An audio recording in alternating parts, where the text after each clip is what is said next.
Alright, hello everybody, I'm back for the prologue showdown with the white lion. So I'm gonna go and get this started.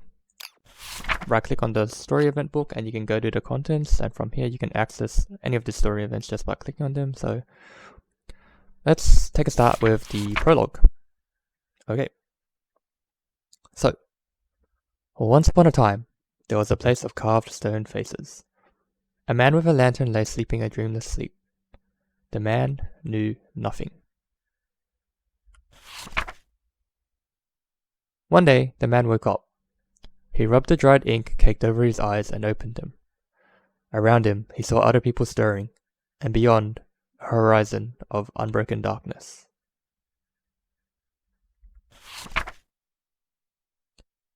A woman approached the man with the lantern. Her soft hand reached out to him. They had no words. They were a mystery to each other.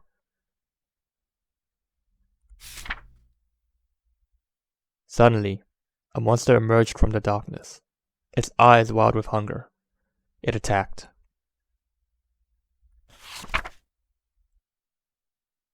The people were no match for the monster. It tore their flesh and crushed their bones. Between its teeth, some it devoured whole.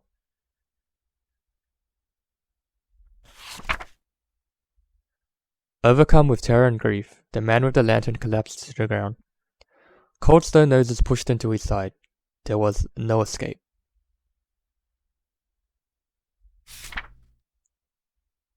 But the man did not want to die. Desperately, grasping at the cold stone faces, he felt a crack and tore at it with all his might. A piece of stone came free. It was sharp and deadly.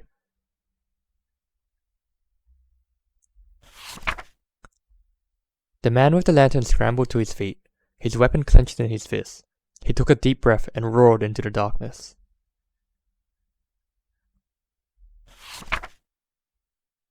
Somewhere in the plain of stone faces, nameless men and women stand together. They have nothing but a need to survive and a lantern to light their struggle. And there you go, that's the prologue. So, the rulebook gives you a brief overview of how to play the game. It's actually very well written, so if you wanted to play the game, you could literally just read the rulebook as you were playing, and that would be enough to get you started, I guess. So, I'm going to go ahead and read through this. I've already set up the gear grids from the last time I played. I'm going to go ahead and assign armor to the waist location. And the reason I'm doing that is because of the gear that we have, which we'll take a look at in a second. So if you look at the gear, each survivor starts with 1 cloth armor and 1 founding stone. So the cloth is a armor gear. It gives you 1 armor point to the waist hit location. So this text at the beginning is just only because this is the first armor gear you see. Armor from now on won't really tell you this, it will be indicated on the top left. The second card that you get is a founding stone. The founding stone is a weapon, a melee stone, so these are all keywords. And at the bottom is a gear special rule. So you can spend activation to sling the stone from anywhere on the board. Archive the card, which means you return it to the game box, for 1 automatic hit that inflicts a critical wound. Archive says to return the card to the game box. Okay, so it tells you what archive means. We'll go over the numbers as we play the game, so I won't describe that right now. Okay, I've given each survivor their waist armor, and now it is time to begin. So this just tells you general attributes and how they work, your weapons and how they work. And then it tells you to set up the first white lion. So the first white lion that you fight will always be built up of the same deck. So it has a preset AI deck, and it always starts with the claw AI card on top of it. Likewise, its hit location will be completely random apart from the strange hand, which it always starts with on top of the deck, as said here. So, one cool thing about the simulator is there is a bit of automation worked into it. So, if you right click on any monster model, you can go to setup, click on showdown, and you can set up any of the showdowns, which is actually really nice. So we're going to go ahead and set up the prologue.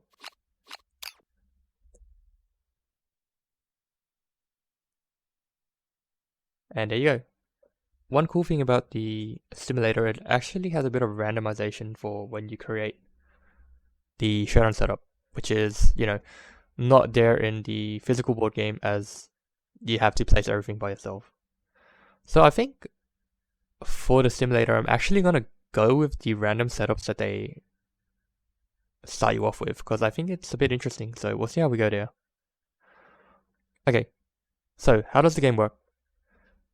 Usually the monster will go first for a majority of the quarries that you face. A quarry is a monster that you decide to go out and hunt. The other type of monster that you can fight in this game are nemesis, which come to your settlement and hunt you down. You can see here that it explains a bit of the showdown and how it works. But, we're not going to do that. We're going to go through it ourselves. So, quickly find where it says it starts. Yes, it says that the showdown proceeds in rounds, the white line takes its turn, then the survivors. So, we're going to go start by performing the white line's turn. So normally when you play with multiple players, you would have a monster controller tile which you could pass around. But while playing solo, you don't really use this. Some people opt to use the monster controller tile and just pass it around solo, because you get a bit of an insanity bonus, which I normally do actually, but this time around I want to see how the game plays without one, because that's the intended rule. Okay, so at the start of the monster's turn, this is round 1, you would hit the top to draw, sorry, that's the wrong thing. You would hit the E key to draw the first card of the AI. Before we do that, we should look at the anatomy of the monster. So hitting tab on this will bring up the white lines card. So currently we're facing the first story level 1, as you can see on the top right. It has a movement of 6 and a toughness of 6. We'll get into the stats as we go, but a movement of 6 means the monster can move 6 spaces. Toughness of 6 is basically the number we need to roll to wound the monster. We'll get into that. As you can see, the higher levels, they will have their own deck list built up of random cards. 7 basic 3 advance, 10 basic 5 advance, 10 basic 9 advance, 2 luck, and some of them even have traits that they start with in play.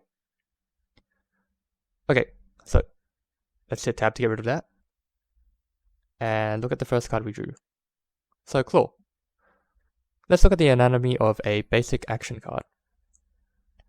The first thing you would do is you would check for the target that it's targeting. Its pick target step will go in sequential order. Assuming that it cannot fulfill the first target, it will go to the second, and if it can't fulfill the second, it will go to the third, which is a no target sniff. So let's read this from the top. Closest threat facing in range. So obviously closest means the closest. At the start of the showdown, everybody is 6 spaces away from the monster, so everybody is equally close. Whenever there's an equal tie, we can usually choose which character is targeted, but in this case, there's a second and third scenarios. So, closest threat. What is a threat? A threat is anyone that is not knocked down. So at the moment, all survivors are standing, so they're all considered threats. The next would be facing.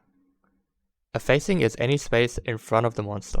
So the monster is currently facing towards the south of the board. Facing would be anyone in this region. And lastly would be in range. So in range follows the movement of the monster. So before we check that the movement of the prologue white line is 6. As we know, everybody is 6 spaces away, so everyone is in range of the monster. It just means if the monster can get adjacent to you with its current movement, which it can.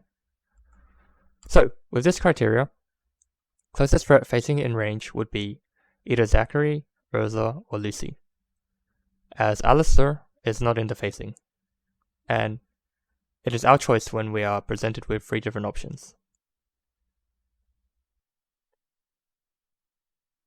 Okay, so in this case, I'm going to choose our target to be Lucy. The next thing in the card is a flow step. It's not super important now, but this flow step, it will be important later when we gain some survival actions.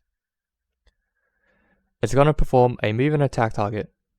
So to do that, pick up the monster, and it will move towards Lucy. 1, 2, 3, 4, 5. So when you move the monster, you can choose to move it any way you want, but it must take the shortest amount of steps to get to its target. So for example, I could also move it this way. 1, 2, 3, 4, 5, which was 5 steps, the shortest amount, but I would not be able to say, move it this way. 1, 2, 3, 4, 5, 6. Well, that's not a good example, but I wouldn't be able to do something like 1, 2, 3, 4, 5, 6. If she was there. But for now, I'll move her this way. And then, whenever you move the monster to perform an attack, it must face the target, so facing left. Okay. Speed, accuracy, and damage. Speed is the amount of dice you roll. Accuracy is the amount that you need to roll for the monster to hit, and damage is the amount of damage the monster will do per hit. So 2 speed means the monster rolls 2 speed. Accuracy means that he'll hit Lucy on a 2+. So for now we're going to roll. When you roll on the simulator, you can hold V to do a dramatic roll. So I'm going to do that. And that just zooms in. So it rolled a 10 and a 6, and then we got a cool little effect for rolling a lantern 10. So these are both hits because they're above 2. The only thing that prevents accuracy is evasion. So if we look at Lucy, she has 0 evasion. But every evasion would make it less likely for the monster to hit you. For example, if Lucy had 1 evasion, you would add that to the accuracy, so it would hit on 3+ instead of 2+. But for now, Lucy has taken 2 hits. At this point, we can use our survival action to dodge, if we wanted to. Every survivor starts with the dodge ability, which allows you to ignore 1 hit. But before we do that, we need to roll the hit locations. So, picking up 2 hit locations because we were hit twice. Pressing V and doing a dramatic roll. Okay, we rolled a chest and a waist. The amount of damage we take per hit location is 1, as noted on the AI card. So we're going to be taking 1 damage to the chest and waist. Thankfully, we have the waist armor, so reduce this to 0. And we take 1 injury to the body, which is a light injury because we have no armor. Now, if you look here, it says that heavy injuries cause knockdowns, okay? So whenever you would get hit on the heavy injury box, you would be suffering a knockdown, but that's not happening in this case. So, cool. And that is the end of the monster's turn. He has performed its action, the AI goes to the AI discard. So, it's back to the survivor's turn, the first survivor turn, and each survivor can have 1 act. They can choose to go in any order, but they must completely finish their act before taking another survivor's turn. So what we're going to do is we're going to start with Lucy as our example. Lucy has a movement of 5, which means she can move 5 spaces. Whenever you start your act, you gain 1 activation and 1 movement. Activation is represented by this lightning icon, while movement is represented by a horse icon, which I don't have an easy way of showing you at the moment. But so, Lucy starts her act, she gains 1 movement and 1 activation. I'm going to spend my movement to walk up to 5 spaces cardinally, which is 1, 2, 3, 4, 5. In Kingdom Death Monster, board spaces are referenced cardinally. We don't talk about diagonal in the game. Okay, so that's my movement spent. I still have an activation, which I can spend on 2 things. First, I can spend it on the Founding Stone to make an attack. Second, I can spend it on the Fist and Tooth, which is a gear that every survivor always has. Fist and Tooth is I guess a backup weapon, which, in case you don't have a weapon, it has lower stats than the Founding Stone, but it has a gear special rule of Deadly, which gives you +1 luck when you attack with this weapon. Luck affects how you critically wound a monster. I won't get into that right away, but for now I'm going to start with the Founding Stone. The last thing you could spend an activation on would be the special effect of the Founding Stone, which is to spend an activation to throw it anywhere. I will not do that for now, and I will just spend activation to attack the monster. So how does the attack work? For an attack to work, in most cases, if you're using a melee weapon, you need to be adjacent to the monster. You need to roll a speed, accuracy, and strength roll, sorry. So this is quite similar to the claw of the monster. Speed represents how many dice you roll.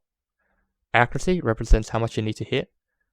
And strength is how much bonuses you get when rolling against the wound result of the monster. So let's go over that. Firstly, 2 speed means that I roll 2 dice. 7 plus is my accuracy to hit, so I need to roll 7 or higher to hit the monster.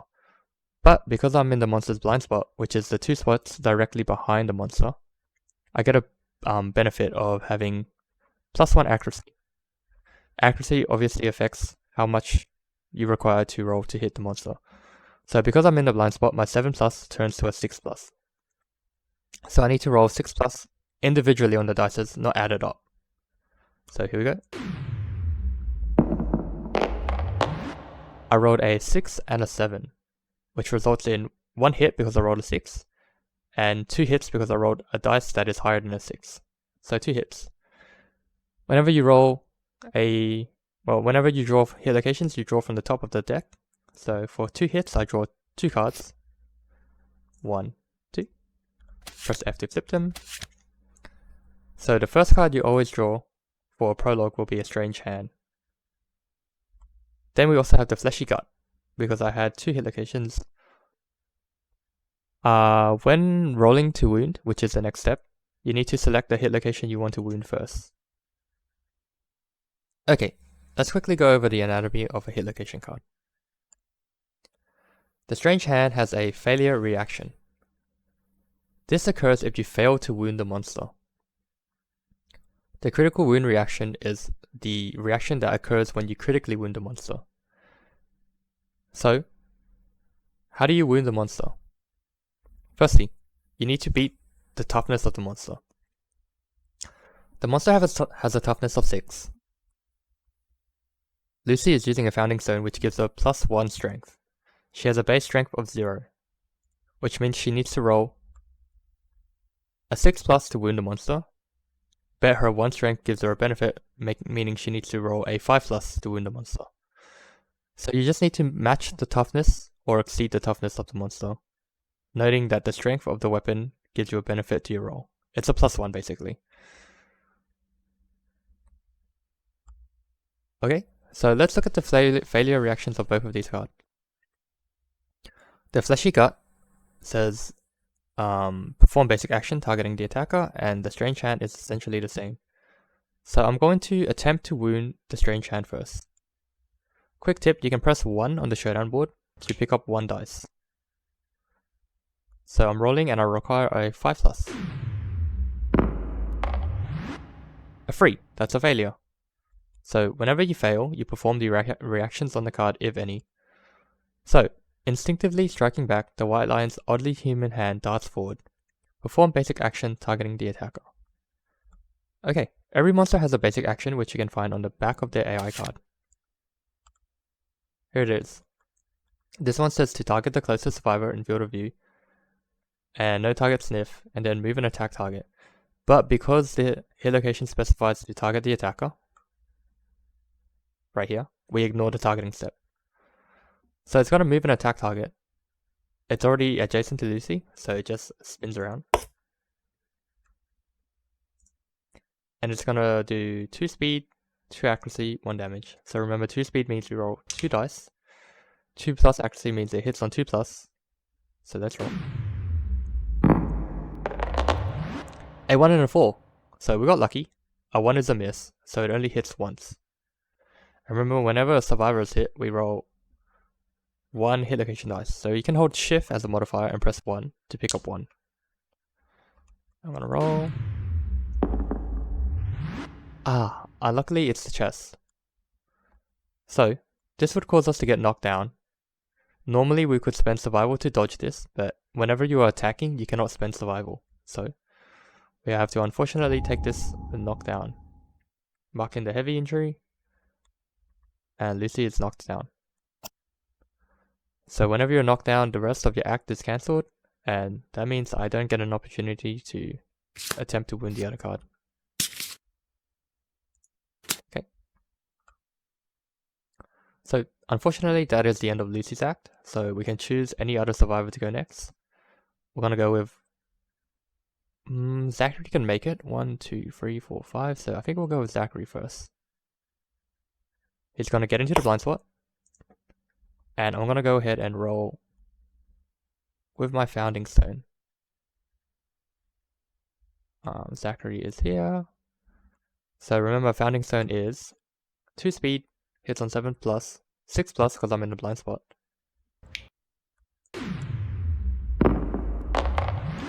And we rolled double freeze, so 2 misses. Unfortunately, that is the end of Zachary's act. Next up, we'll go with Urza. I don't think she's linked. She is. She's gonna gain 1 movement, spend it to move into the blind spot. And then I'm going to attack with my founding stone, which remember is 2, 7, 1. So 2 speed means I roll 2 dice. 7 plus, but 6 plus in the blind spot. And I get 1 hit because I rolled a 9. So drawing 1 hit location. The beast is back. Looks like it's a failure reaction which occurs if I fail, and it will move forward. So hopefully we don't. Okay. It has a toughness of 6, which you can find on here. So we need to exceed a toughness of 6, and we get +1 to our roll because our founding stone has 1 strength. So that means we need a 5 plus. And we are getting very unlucky today. That's unfortunate, but looks like Lucy's gonna get run over. So full move forward in a straight line, cancel all hits now out of range, any survivors pass over, suffer grab. So full move forward is 6. It's gonna move 1, 2, 3, 4, 5, 6, and perform grab. So it says grab is place target knockdown in front of the monster. Target suffers 1 damage per monster level. So normally when a monster walks through a survivor, they suffer collision. And collision is essentially a knockdown. But since Lucy is already knocked down, it doesn't matter too much. Our choice where we put her, we can put her either here or here, because those are the spaces in front of the lion. I'm going to put her here. And she's going to be knocked down still. And suffers 1 damage per monster level. So whenever you suffer damage at an unspecified hit location, that generally means that you roll a hit location to determine where. I'm going to press Shift 1 to pick up hit location dice and roll it. Chest. Okay, so I've been hit in the chest 3 times. Normally you cannot dodge these either. You can only dodge attacks with an attack profile. Attack profile is anything that looks like this. But this is undodgeable, so I'm going to take 1 damage to the chest location. And because I've already have a heavy injury filled in, what happens is you need to roll on the severe injury table, which is a bad thing. So, I'm going to go to the severe injuries and roll a severe body injury. So, hope for the best. Okay, we rolled a 4. So 4 says, gaping chest wound, suffer -1 permanent strength. This injury is permanent and can be recorded multiple times, gain 1 bleeding token. Okay, so Lucy is going to suffer a gaping chest wound, which means she has -1 permanent strength, which is a really bad thing. It's a negative. She's also going to gain a bleeding token.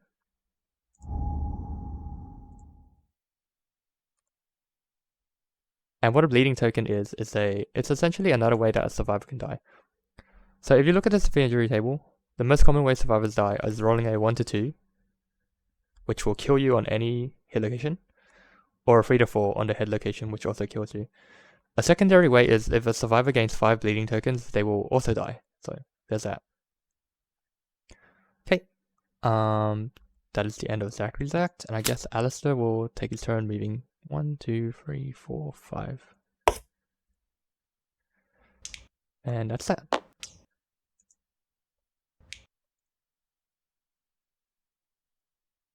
Okay, so that is the end of the first round. A round consists of the monster's turn and the survivor's turn. So since both have been completed, we go back to the monster's turn.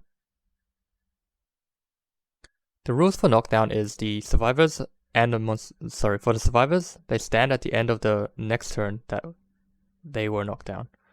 So since Lucy was knocked down this turn, she will not stand up, but she will be standing up at the end of the monster's turn. So let's go. We're going to start by drawing AI. Oh, that's kind of bad. Enraged. This is a mood card. When this comes into play, draw AI. While Enraged is in play, White Lion gains +1 damage token per monster level. A damage token increases the damage dealt on monster attack profiles, which we described as these things. When a survivor suffers any dismembered, severe injury, or is killed, discard Enraged. Okay? So this goes into play, which means it does not go into the discard, and it says to draw another AI. Before we do that, I'm going to get that 1 damage token.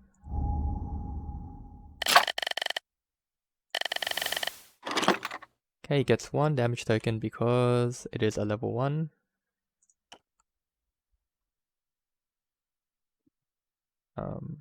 Cool. And now it's going to do power swap. Closest threat facing in range. So the cool thing about being knocked down is you are no longer a threat. So closest threat in facing is nobody. Closest threat in field of view. Field of view targets anybody except for those in the blind spot. So the closest in field of view would be either Zachary or Urza.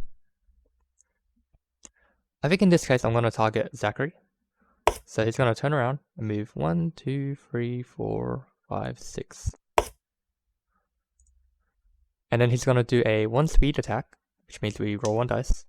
Hits on a 2+, and it does 2 damage. But it does actually 3 damage because it has a token. And it has an after damage effect. So firstly, let's roll. Ooh, another lantern turn. The White Lion's rolling really well this time. Anyway. So normally this would hit, which means we need to roll a hit location dice, 1. And this would do 3 damage to the legs. This after damage triggers only when you take damage. So instead, I'm going to spend 1 survival on Zachary to perform the dodge survival action, which ignores 1 hit. So because I took no damage, the after damage does not trigger. So this will go back to the discard, and that is the monster's turn. End of the monster's turn, Lucy stands up. And it is back to us. Okay, so this is a bit dire since Enrage has already been pulled out. But I guess we go with it. I'm going to start with Zachary. I'm going to take his act. Moving 5.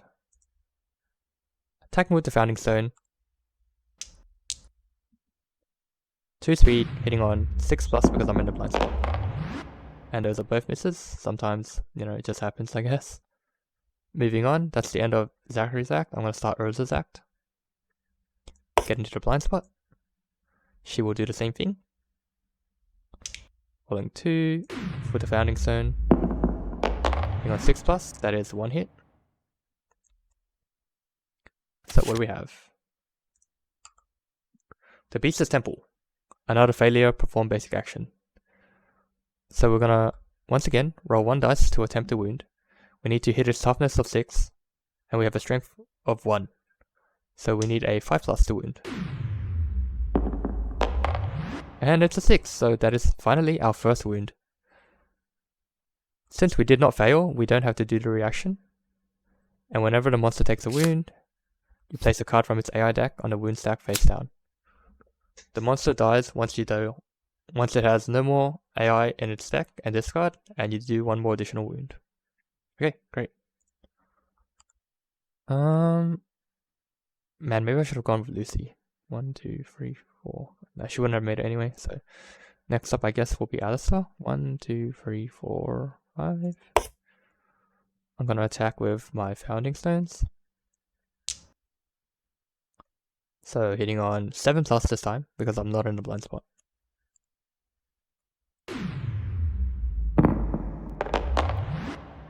Oh wow, incredible. 2 hits. So we draw 2. We hit the monster on the Beast's Brow and the Beast's Flank. So we get an option to choose which hit location to resolve first. I am going to resolve the Beast's Flank first, to avoid taking this basic action. They are both on wound reactions, so let's see what happens. Like before, we're still attacking with the Founding Stone. So I need a 5+ to wound. Oh, a Lantern 10, okay. So we get to explain what Lantern 10s are now. A Lantern 10 is a critical wound. So whenever you do a critical wound, you ignore the effect of the wound reaction and go straight to the critical wound. So the critical wound says the white lion is knocked down, and thankfully this explains it for me. While the monster is knocked down, all reactions are cancelled and all hit rolls succeed on a 3+. So, it's knocked down. First let's deal the wound. Move this to the discard. And now we are safe for the next wound reaction since all wound reactions are cancelled. So let's go ahead and roll. Wounding on 5+. A 9, and that is another wound. Great. Good job, Alistair. And let's move this. We don't have to do the reaction because the monster is knocked down. So normally anybody else going would hit on a 3+, but unfortunately I don't think anyone else can make it this turn. I am going to move Lucy closer though. 1, 2, 3, 5. And she will end her turn there. So a knockdown usually lasts until the monster draws AI, I believe. Yep, so the requirements for the monster standing is the start of the next turn or when it draws AI, which is nothing now, so I guess that's the end of the survivor's turn. And we're entering round 3. The monster stands, and it draws AI. Chomp. Closest threat facing in range, closest threat in field of view, no target sniff. So this will be closest threat. Closest is Alistair.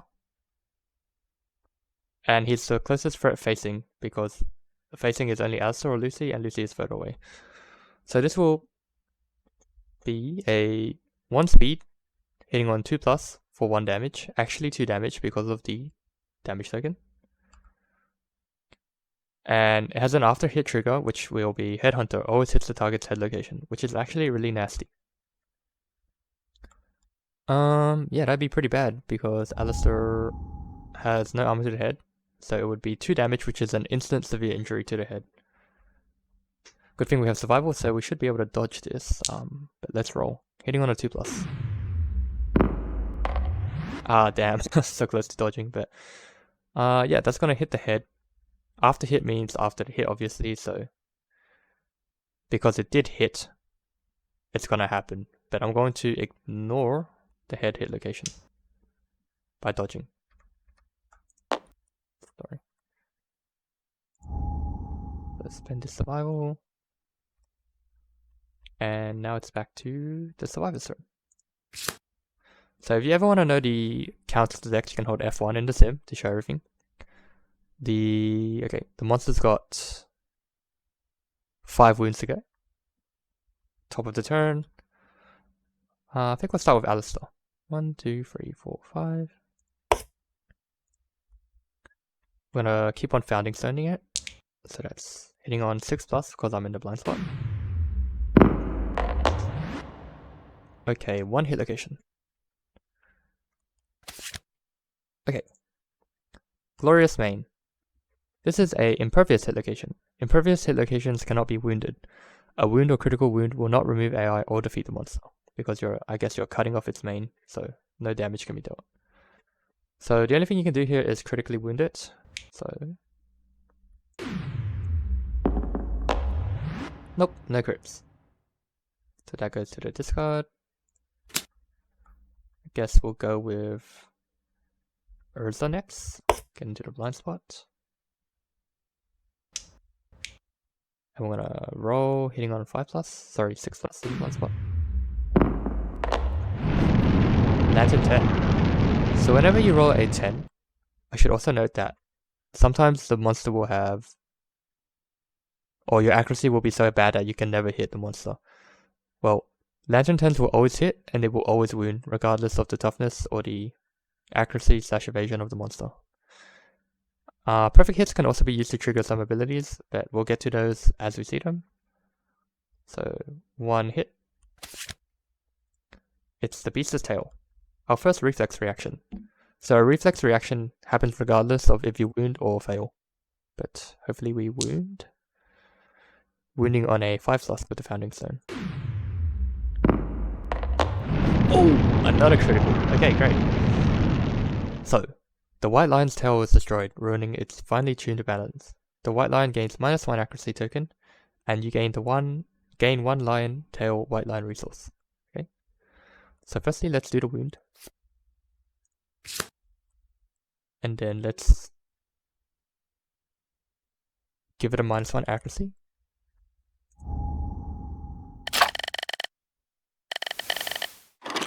While I'm here, I'm also going to pull out the White Lion's resource deck.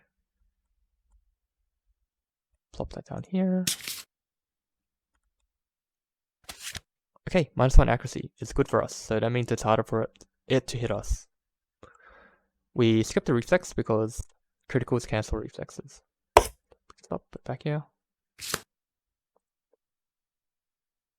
Okay.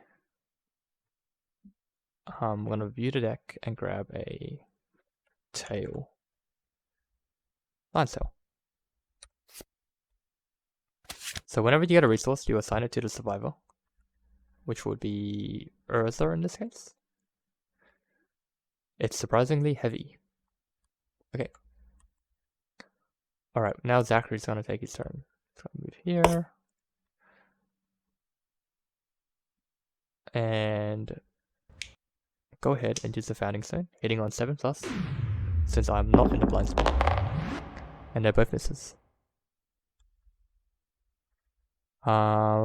Lucy doesn't really have much going for her at the moment, so I'm gonna move 1, 2, 3, 4. Get in front of the White Lion. And I guess I'll attack.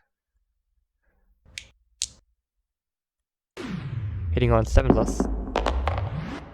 1 hit. And it is the Beast's Paw. On a failure, perform basic action, the attack gains +2 damage. Alright, this could be bad. So let's calculate. Lucy is special. Well, I don't want to say special, she's actually kind of dying, but she has -1 strength because of a gaping chest wound. So that counteracts her Founding Stone's +1 strength. So now we need to hit a 6+ to wound.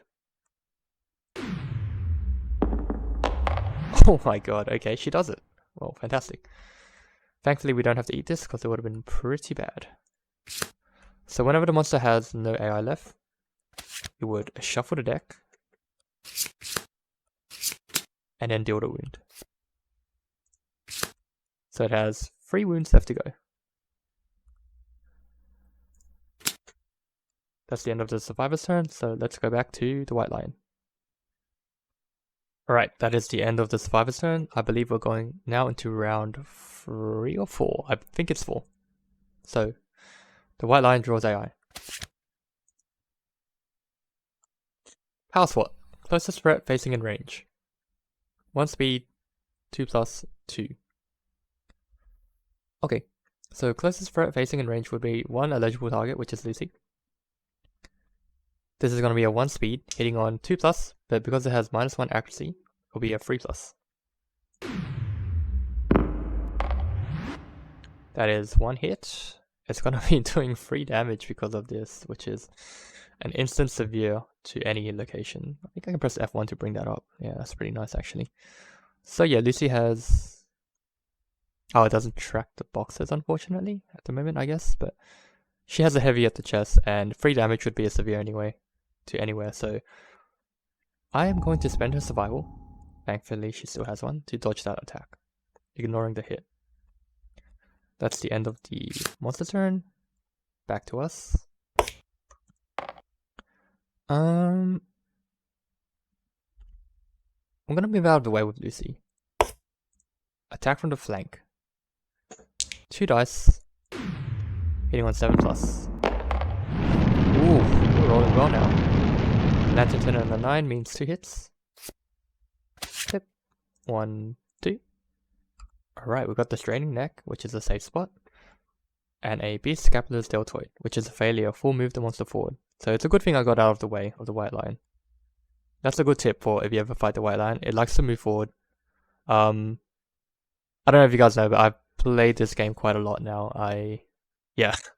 So anyway, we're gonna go with a safe location first, just in case we fail, so it doesn't move out of the way. If we failed on the Beast Scapular's Deltoid, it would move out of the way and we would lose an opportunity to wound the Straining Neck. So yeah, we're gonna take our -1 strength into account, so we're wounding on 6+ with the Founding Stone. Oh, 7. Wow, she's doing really well for having the negative strength. Okay. So you strike at the monster's throat. 1 wound. Okay, next one. Beast Scapular's Deltoid. 6+ wound. 50%. Unfortunately, that one's a fail. Full move the monster forward, which is 6 spaces. 1, 2, 3, 4, 5, 6. Anyone who moves over suffers grab, which is nobody.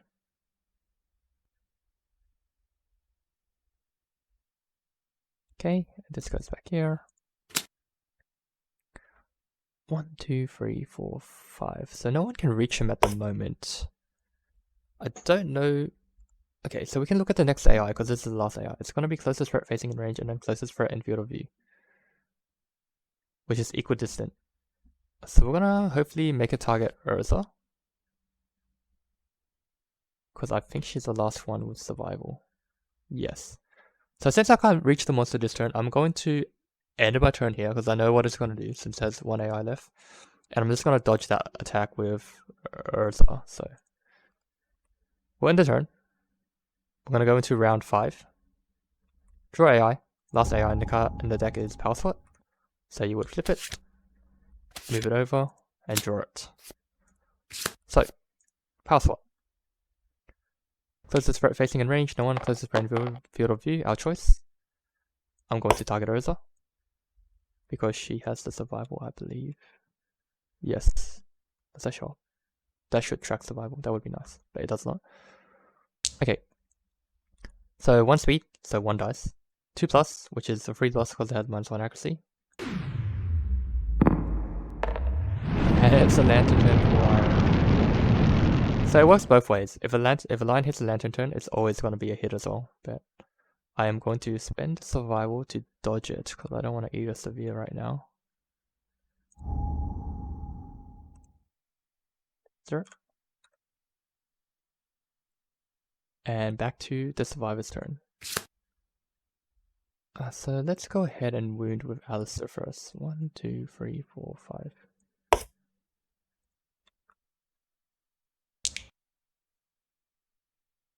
I'm hitting on 7+ from the flank with my Founding Stone. That's gonna be 2 misses. Next we'll go with Zachary. Be 6+ since I'm in a blind spot. And that's 1 hit. Okay, on a failure, it's gonna run over Urza, so hopefully that does not happen. I need a 5+ to win. Lantern 10. Wow, 3 criticals in this showdown. Okay, striking at the beast's elbow. The monster howls in pain as the blow breaks its elbow with a sickening crunch. Non-death survivors gain +3 insanity and may stand if they are knocked down. So non-death, which is everyone, gains 3 insanity. Okay, great. So we ignore the failure reaction. We do the wound. And everybody gains 3 insanity. So Insanity is essentially armor for the brain. If you have 3 or more insanity, you become insane, which is a state that affects some things in the game. So let me go distribute that out.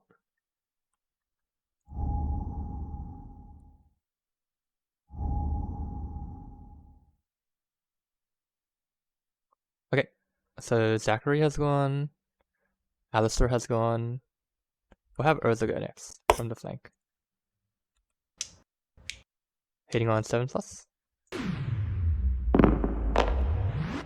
Okay, 1 hit. And it is the Beast's Tricep. On a failure, perform basic action. So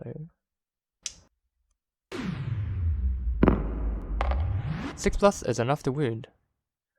So using her Founding Stone, Urza slashes across the Beast's Tricep, dealing the last wound. And killing the White Lion, thus ending the showdown. Cool. So yeah, that's a bit of a primer on how to play the showdown on KDM Sim. Gonna go ahead to the victory now. Could be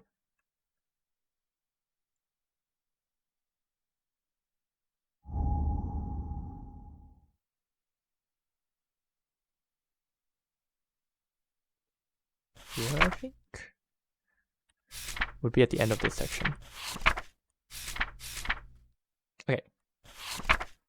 Survivors are victorious. Collect your rewards. By scavenging the monster's corpse, the survivors earn resources.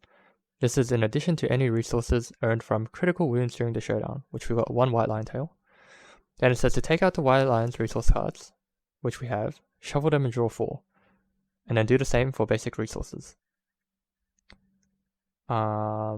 If players lost the survivors, which we did not, and then we will turn the page to create your settlement.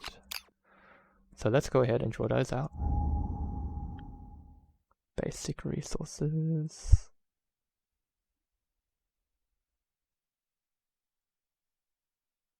What is that? Basic resources. Yep. Okay, put this here. We're gonna shuffle it by pressing T. We're gonna draw 4. 1, 2, 3, 4. So we have the Great Cat Bones, strong and surprisingly light. Lion Claw, a razor-sharp retractable claw. White Fur, luxurious and soft to the touch. And the Lion's Testes, a hefty pair of nuts. Nice. And then we have 4 basic resources. So we've got 2 monster bones, a bone suitable for crafting, and 2 monster hides, the skin of a beast. Great.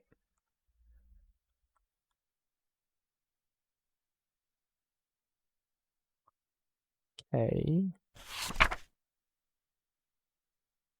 Alright, so it doesn't say here, I guess it said somewhere earlier, but every time you complete a showdown, you gain 100 XP. Actually, it's probably on the aftermath.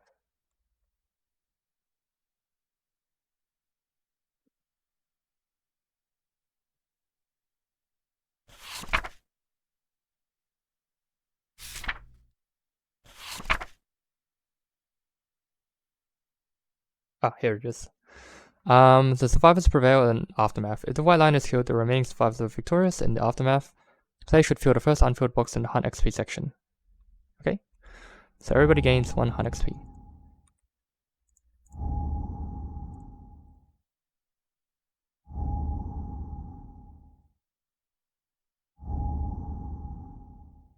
Cool.